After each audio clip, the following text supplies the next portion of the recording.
Hello and welcome students to the SRBPS virtual classroom program. I am your biology educator Prerna Rathi. I hope you are all making complete use of our YouTube channel. Now let us come and see what I have got for you today. In the last class, students, we had learnt about the plant tissues and the classification of plant tissues. In today's class, we will be learning about various types of animal tissues. Animal tissues have been primarily categorized into four categories: the epithelial tissue, the muscular tissue, the connective tissue, and the nervous or the neural tissue. The epithelial tissue, children, further has been classified into simple squamous, stratified squamous, columnar epithelium, ciliated columnar epithelium, cuboidal epithelium, and glandular epithelium. The muscular tissue has been divided into striated, non-striated, and the cardiac muscles. Connective tissue has been further divided into connective tissue proper, skeletal connective or supportive connective tissue, and fluid connective tissue. Connective tissue proper has areolar tissue, adipose tissue, and fibrous tissue, namely the tendons and ligaments. And the supportive or the skeletal connective tissue are cartilage and bone. Then we have the fluid connective tissue, that is the connective tissues that flow. They are blood and lymph. Apart from that, we have the nervous or the neural tissue. So let us start with epithelial tissue. Epithelial tissue in nature are flat cells, cuboidal cells, or pillar-like columnar cells. They cover the entire body, the inner and the outer surface, and their primary function is protection, absorption, secretion, and sensory perception of the body. Fine, let us now discuss various types of epithelial tissues. Just a second. Yeah. Okay.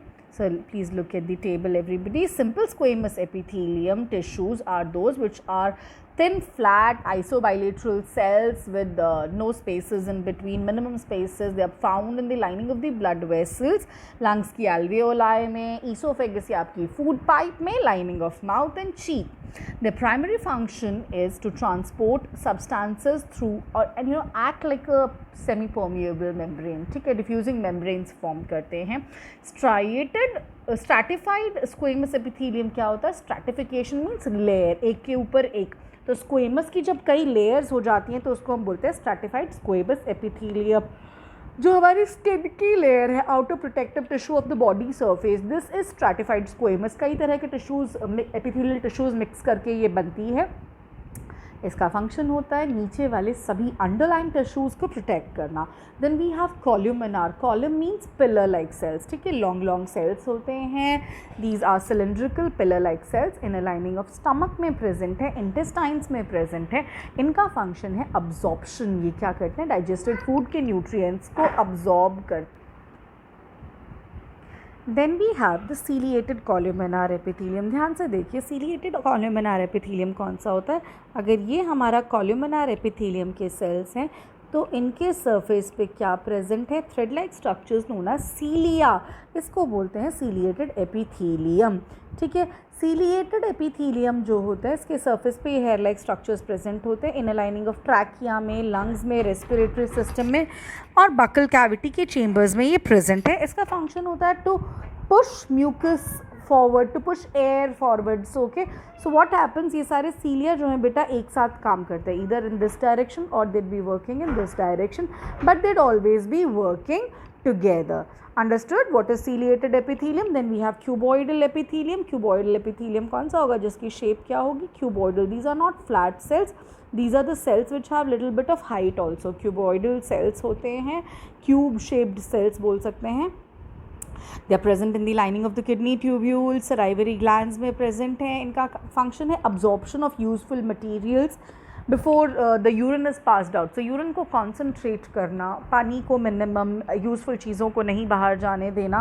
Then we have glandular epithelium. ये वो epithelium है जो glands को form करता है, जैसे stomach में, intestine में, पैंक्रियाज में प्रेजेंट है. इसका फंक्शन होता है सिंथेसिस करना वो ग्लैंडुलर सेक्रीशन का और उसे सेक्रीट आउट करना. Understood children? So this is about the tissues of the epithelial system. Okay, now let us discuss the connective tissue. Connective tissue जैसे नाम सजेस्ट कर रहा है ये वो टिश्यू है जो कनेक्ट करता है वेरियस बॉडी ऑर्गन्स को. ठीक है, it is composed of irregular cells रहते हैं इसमें. ठीक है, इट हैज़ अ मैट्रिक्स जो एक फ्लूइड मैट्रिक्स है जिसके अंदर सेल्स जो होते हैं एम्बेडेड होते हैं. Location deep in the body, between skin, muscles, between bones, बहुत जगह रहता है. We'll do one by one. इसका फंक्शन है ऑर्गन्स को उनकी जगह पर रखना और उनको कनेक्ट करना. ठीक है, सो बेसिकली जो कनेक्टिव टिश्यू प्रॉपर है that's a binding and supporting structure with in the body, within the human body. Let us now discuss the connective tissue proper. First we have the areolar tissue. Areolar tissue कैसा है? जैसे plant के अंदर parenchyma था ना कि जहाँ कुछ नहीं होगा वहाँ पैरेन्काइमा भर दो, ऐसे एरियोलर है ये फिलिंग टिश्यू. इसका जेलेटिनस मैट्रिक्स होता है, उसके अंदर इरेगुलरली अरेंज कुछ फाइबर्स होते हैं, कुछ एरियोलर सेल्स प्रेजेंट होते हैं. ये बेसिकली स्किन और मसल्स के बीच में जो गैप होता है वहाँ पे प्रेजेंट होता है, सारे गैप को भर लेता है. ब्लड वेसल्स को उनकी जगह पर रखता है, बोन मैरो को उसकी जगह पर रखता है, नर्व्स को उसकी जगह पर रखता है. ये बॉडी ऑर्गन्स को प्रोटेक्ट करता है, स्ट्रेंथन करता है. Next we have the adipose tissue.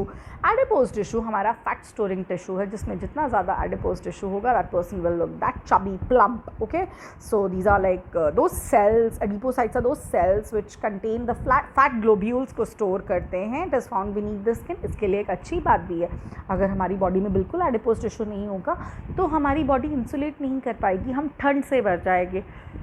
So it helps to regulate the body temperature.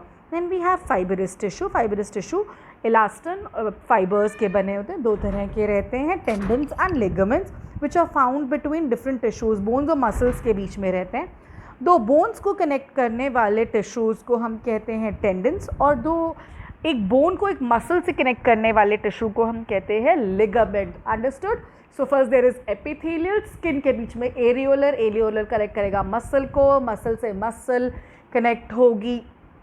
Further then muscle to bone connection रहेगा with your ligaments and bone to bone connection रहेगा with your tendons. Sorry, tendons will be muscles to bones and ligaments will be bone to bone. Okay children, so now let us discuss the supportive connective tissue, the skeletal connective tissue.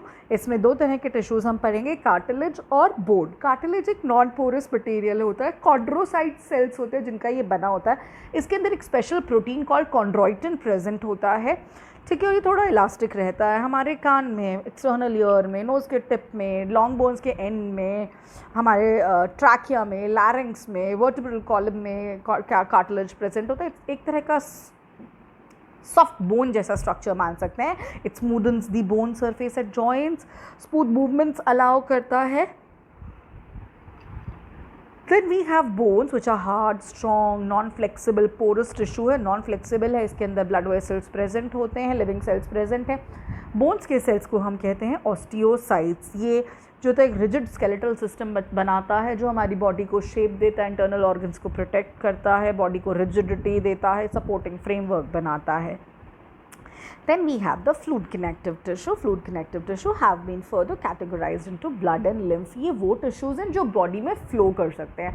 flow करते हैं specific vessels पे, जैसे blood flow करेगा blood vessels पे और lymph flow करेगा lymph vessels पे.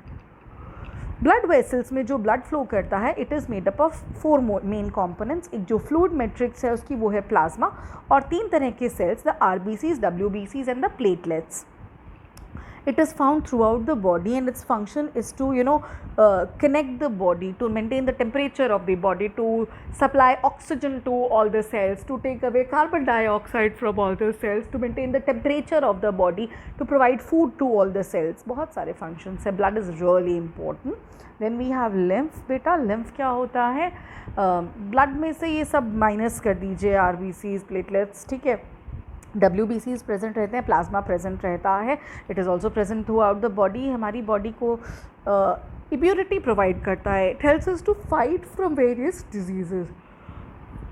The cells are known as lymphocytes which are very important to fight from diseases. Then we have muscular tissue. Muscular tissue elongated narrow muscle cells के बने हुए होते हैं, इसीलिए इन्हें muscle fibers भी बोलते हैं.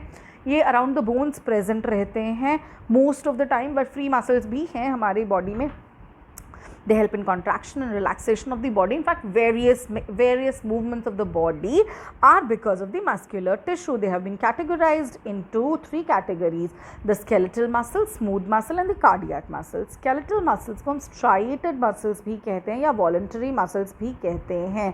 ये muscles जो होते हैं long cylindrical muscles रहते हैं, ऐसे रहेगा, cylindrical structure होगा और इसके ऊपर क्या प्रेजेंट होंगे, कुछ ऐसे धारी जैसे स्ट्रक्चर्स प्रेजेंट होंगे, स्ट्राइप्स प्रेजेंट होंगे जिनको हम कहते हैं striations.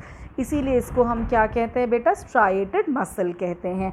It is found attach to the bone. से वॉलंटरी है, इसे हम अपनी मर्जी से चला सकते हैं. Like muscles of your fingers, आप अपनी मर्जी से जो लिखना चाहें आप वो लिख सकते हैं. Then we have smooth muscles जो कैसे होती हैं, स्पिंडल शेप्ड होती हैं, ऐसी रहती हैं ये. ठीक है, एक न्यूक्लियस प्रेजेंट रहता है, इनके ऊपर कोई स्ट्राइप्स या स्ट्राइएशंस प्रेजेंट नहीं होती हैं. ये इनवॉलंटरी इन फंक्शन होती हैं.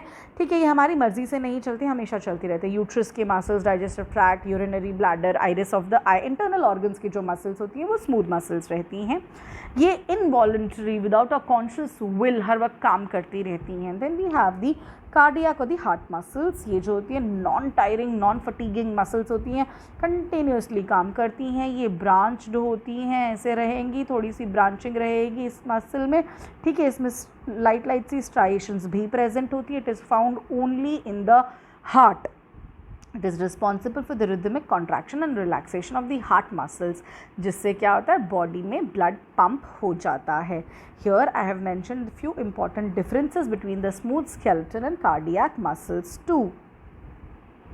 Then we have the nervous or the neural tissue. Nervous या neural tissue से हमें क्या याद आता है, हमें याद आ जाता है अपना न्यूरॉन का स्ट्रक्चर. ठीक है, न्यूरॉन का स्ट्रक्चर सभी को याद है. ठीक है, and here we have the Schwann cells. ठीक है, इनके अंदर न्यूक्लियाई बना देंगे. यहाँ this is the cell body which has dendrites present on it. ठीक है, यहाँ से कोई भी सिग्नल आएगा और यहाँ से कोई भी सिग्नल आगे पास ऑन होगा. ठीक है, तो ये न्यूरॉन क्या होता है, एक सेल बॉडी, ये इसकी सेल बॉडी है, ये इसका एक्सॉन है, ये इसके नर्व एंडिंग्स हैं, ये डेंड्राइट्स हैं.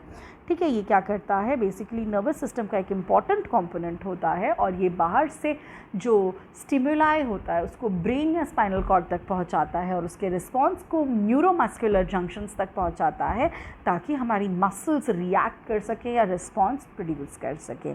With this, we have come to the end of all the animal tissues. In this chapter, we have learnt about various plant tissues and animal tissues. I hope all the concepts of tissues are clear to you all. I hope you have all understood what I taught you and you are making complete use of this YouTube channel. Until next time, take care, study hard. Goodbye, children.